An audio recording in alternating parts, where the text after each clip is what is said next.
Hey, welcome, ladies and gentlemen, to an exclusive Heroes Peak podcast, Quick Peek. I will be your host and moderator today, trying my best Chris impression, or I should say, my best Chris impression. I'm your guy, your engineer's favorite engineer, James. And with me today, we have Mike. What's going on, Mike? I'm good.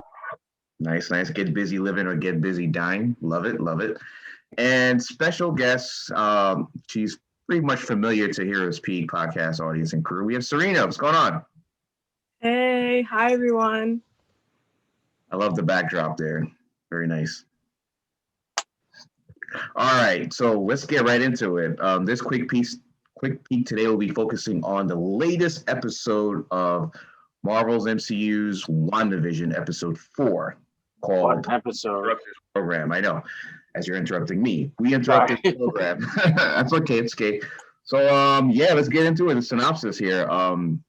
So episode 4 progresses the story from what we've been watching up to this moment, where it's a sitcom based characterization of Wanda and some characters in the show. We kind of know there's something else happening in a larger scheme of things behind the show. And episode 3 really unveiled that, where we got to see the character Monica Rambeau, who's not quite yet revealed during that episode as Monica Rambeau. I think Geraldine's her character's name, where she's now outside of that world that we were watching in episodes 1, 2, and part of 3. The episode dovetails directly into, well, what's happening in the larger universe that we haven't seen up to this date. So let's get into it. That opening of episode 4 with the blip or the snap, whatever they're calling it. Oh man, that was great, right? To actually see the recovery, you know what I mean? Like after they brought everybody back to see, because like during after in between Infinity War and Endgame, you know, Thanos snapped and everybody disappeared, but we never saw really, except for like Fury. Spider-Man, far from Yeah, home. and Far From Home, we never saw like repercussions around the world of how that affected people. And this was nice to see, finally some incorporation in that. That's so I enjoyed that part for sure. Yeah, it was pretty jarring for me. What about you, Serena? Yeah, it really just came out of nowhere, honestly. Like we didn't expect to see that. Like like obviously they were going to show like what's happening on the outside world, but the fact that they incorporated that, like it was just so perfectly done. Mm-hmm. Like everyone just slowly coming back and you see her running around, like looking for someone, which we later find out who that is. Yeah. Yeah, and it was hilarious. It was funny to me because when Monica came back, Monica, right? Is it Yeah, kid? Monica, yeah. And she came back, and it was like, yeah, it makes sense. Like she had no idea what happened. She thought she was asleep for 20 minutes, you know. Yeah. And like in Endgame when Spider-Man came back and he was like, "Oh man," Doctor Strange was like, "Oh, it's been 5 years. You gotta go. Yeah, we gotta go." So that was nice that the people would come back and be like, "Oh, what happened? It was just, did I fall asleep or something?" Yeah. So this episode, with that first uppercut and showing us what happened after the re-snap from when the Incredible Hulk, when Bruce snapped his finger, resurrecting everyone, it goes into now the story itself, the narrative of WandaVision, where now they're fully revealing Sword. Sword is an organization that's involved here. We got Easter eggs from it from the end of Far From Home with Nick Fury on that spaceship with Sword, but now it's in our faces. We're seeing Monica now is not only a member of it, but she's like a higher level member of that group. And her mom, who we talked about earlier when she woke up in the hospital, was like almost like the Nick Fury of that organization. Yeah. So, what were your thoughts, Mike, as you're seeing? Because I was watching that part of the show. To me, it reminded me of Shield when we first saw it in Winter Soldier a little bit, like the background and the building they're walking through and all that stuff. What were your thoughts? Yeah, so it was good to finally see like Sword in action, right? And it would make sense that Rambo's would take it up after Captain Marvel and everything that happened with the Skrulls, right? Um, the shoot, what was I gonna say? So Fury, like as far as we know, Fury's in space right now, right? So they're running it on the ground. I didn't recognize any of the other. Yeah, any of the other characters. No one seemed on first view memorable from any of the previous Marvel movies or TV show, even Agents of Shield. So that's the only thing I was going to say was it reminded me of when like Peggy Carter, like back in the 50s and 60s, right? Yeah, good point. After Cap disappeared, so probably same type of deal. Yeah, Rena, what were your thoughts when you saw now this whole organization being brought to light on this particular episode? Well, at first I obviously had to look it up for a second because I needed to make sure I knew who it was, because obviously we know Shield. So when I looked it up and I like found out who, like basically what it was, who was in it, I think it was especially helpful to see like I believe when she was walking through the place, there was a photo of her mother and it said like honoring Maria Photon Rambo. Mm-hmm. And then that really like tied everything else in, because hopefully it'll add future connections, maybe future cameos or something with her mom.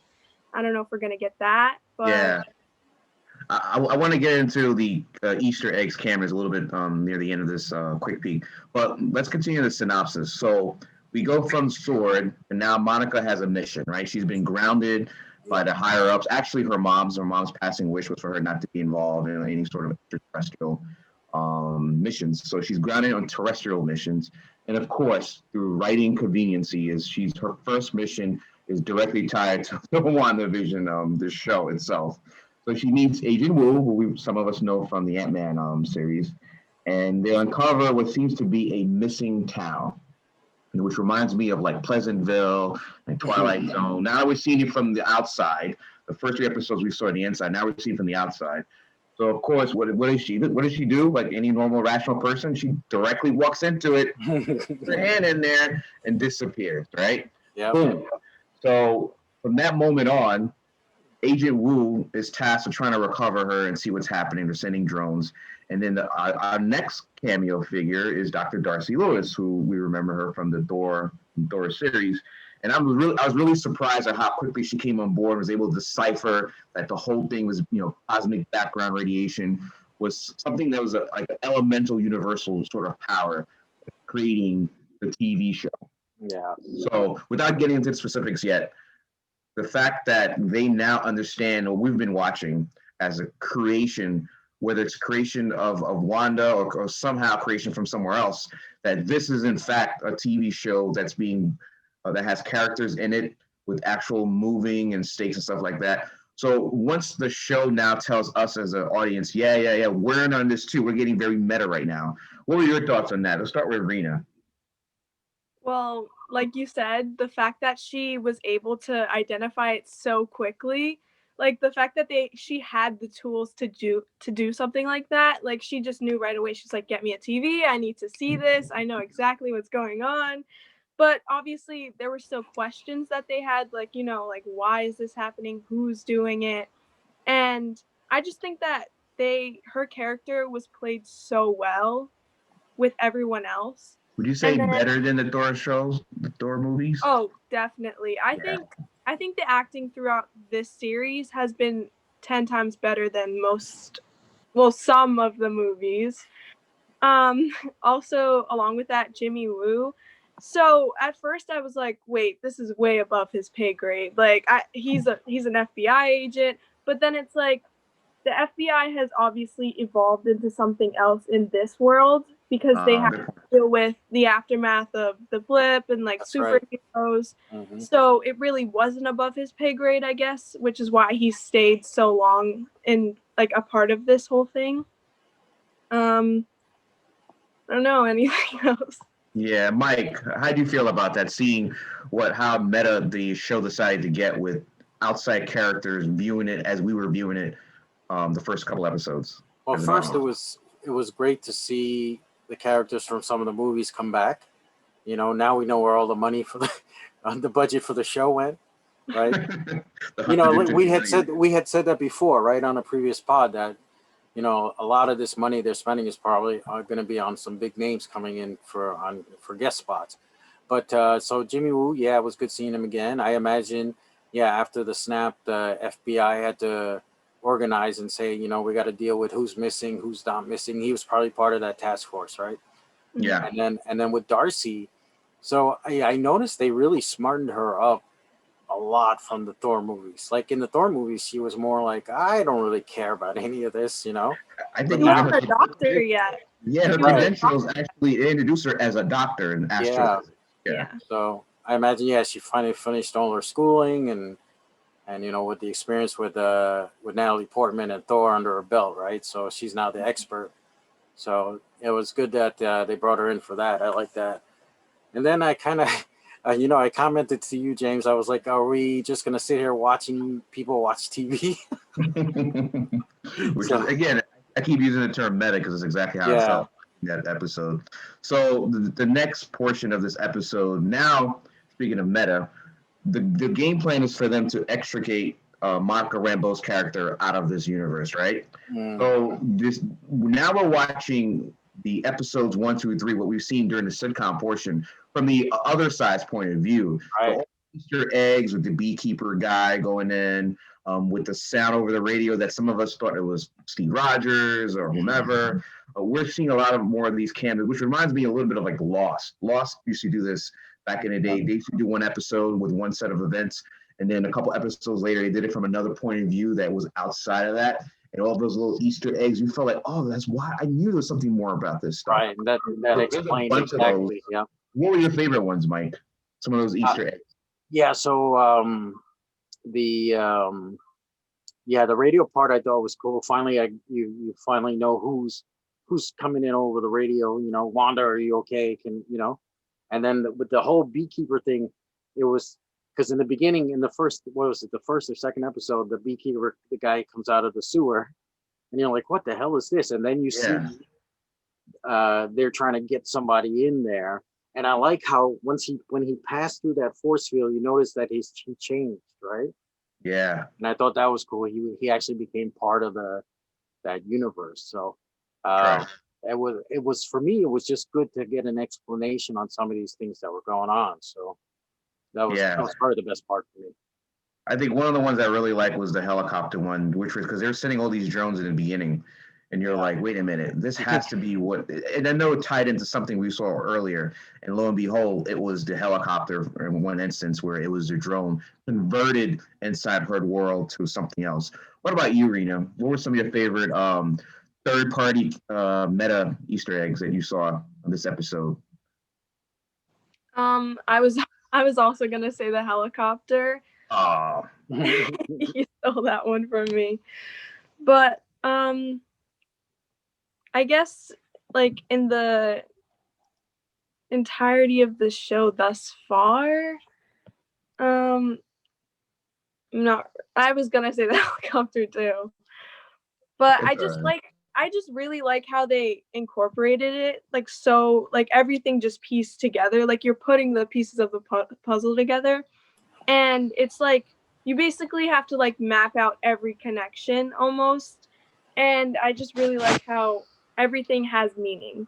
Like there's yeah. nothing in the show that doesn't have any sort No of wasted effort. Here's what I thought you were gonna point out. So one of the I thought you were gonna mention the fact that when we watched Darcy watch the episodes, remember that glitch that we saw in the previous episode where Vision was starting to realize certain things are not working right, and all of a sudden it's like a quick little fast forward, like Yeah. a fast forward. But we saw Right. from Darcy's point of view, it was like it was even more jarring than that. It skipped a lot more seconds of that moment, and she's like, "Wait, did you catch that too?" Yeah. That to me, I thought was like another cool Easter egg outside of the helicopter one that I was really intriguing. Great writing, by the way. Yeah. Back in. Overall, just great episode. But that one, because when I watched last week's, and I commented to you guys, I was like, "Yo, at 9 minutes, what is that?" When it kind of just it just jumped, right? Yeah. And at first, I thought maybe it was my streaming or something, and I rewound it, and it was like, nope, that's the episode. I was like, oh man, this is weird. And even she didn't catch it at first. Yeah. Like the first time it happened, she was like, "Oh, it must have been nothing." And not until the second time she was like, "Wait, something's not right here." Something on. And then she said, someone is censoring this, which is another new little thread there for us to pull. Like, even if she's creating this universe in her head, someone is producing this to the outside world, you know? Like, she's like a character that's within her own story. She's writing, directing it. There's someone else producing that piece, that content that's involved that we, you know, there's guesses, Mephisto, whatnot, whatever. Right. That's where all the rumor mill comes in with Mephisto and with the twins and you know what I mean? Yeah, Doctor Strange, multitude. Yeah, exactly. Yeah. All right, so let's get into some final thoughts and what we're looking forward to. Let's start with our guest, Serena. Well, that episode was probably the best episode so far that I can say.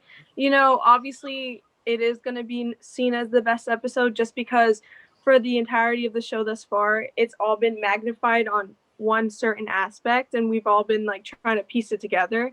And then this episode was like, all right, we're going to let you guys have it. We're going to let you guys find out what's going on, which they definitely gave it to us.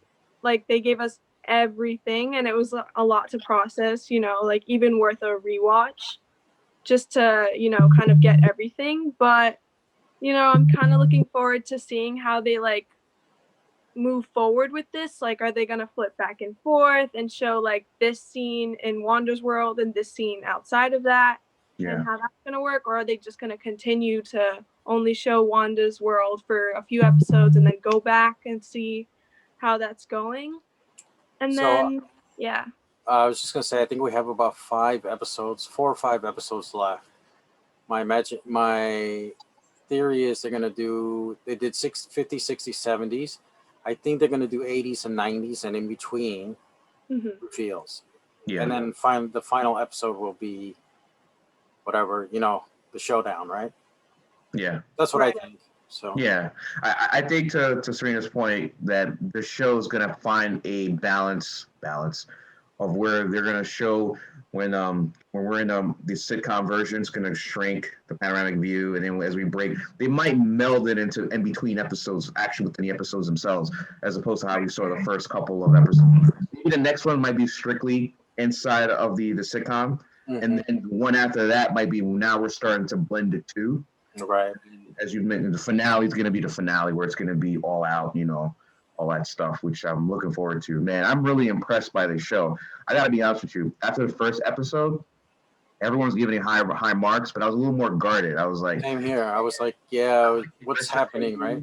But this will be the entire show. I need a little more. And like Serena said, they gave us more this past episode. I think the confusion was purposeful. Like, the confusion they gave us in the first episode is something that we needed to have. So that way, like, the episodes that would come afterwards would be, like, such a bang. Like, it would just really hit us. Because I think a lot of people were, like, confused. Like, what is happening? Why is this going on? You know, like, what universe is this in? You know? Yeah. So I think they really did a good job. Yeah. All right. Yeah. I think that's it, ladies and gentlemen. We're all giving high remarks to this particular episode 4. My personal favorite so far. Seems like Serena agrees too. Mike, would you concur? Oh yeah, absolutely. Yeah, great stuff. So catch us. Where can our fans catch us again, Mike? So we are on Facebook, Twitter, Instagram at Heroes Peak. We're on YouTube at Heroes Peak channel. Don't forget to like and subscribe and share our videos. All right, Rita, you want to tag yourself or anything? If you want to find me, you can find me. Wow, you like Wanda over here? You like Wanda?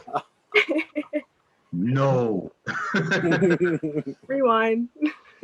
All right. All right. Talk to you guys later. Be safe.